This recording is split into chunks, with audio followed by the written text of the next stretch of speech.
I was originally going to use this space to talk about my hometown and the importance of diversity, but then I realized talking about a town that's 96% white completely negates the point of talking about diversity.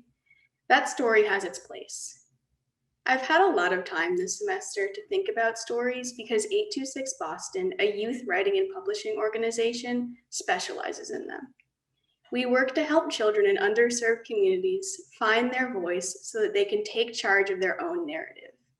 And reflecting back on everything, I realized my story isn't about my generic New England town.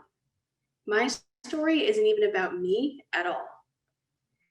I remember observing a writing assignment and wondering why everyone was so quiet before I received a private message from one of the students. "I'm scared," he said. "No one will understand my piece. No one will like it." I talked with him for a bit, telling him it was okay to be scared, that feedback is scary for me too. And finally, he shared his story with the class. It was about missing his home country of Vietnam. He felt that when he could speak Vietnamese, he sounded smart. He had perfect grammar and he fit in with his peers. Here in America, his sentences felt stunted and his words stumbled over each other until everyone just stopped listening. But his writing was beautiful. His details were vivid, and his classmates praised him for being brave, relating to his struggles because many of them spoke multiple languages too.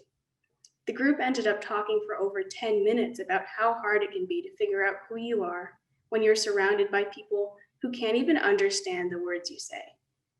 As it turned out, several of them had their own coming to America experiences and felt more connected to this boy because he was brave enough to tell them his.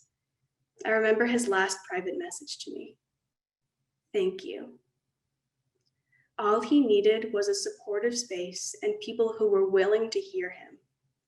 How many other people have beautiful stories to tell, but no one's listening?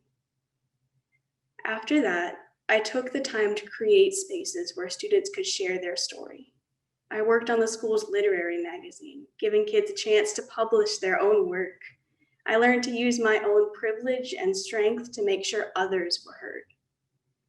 Stories have power, and being able to tell one's story is powerful. For those of us who already have a space to speak, it is our duty to create space for others. We must break down the barriers our society has created. Through the power of disruptive compassion, where we are kind to those society has forgotten and listen to those society has silenced, we can change the story of our world, and with it, the world itself. Thank you.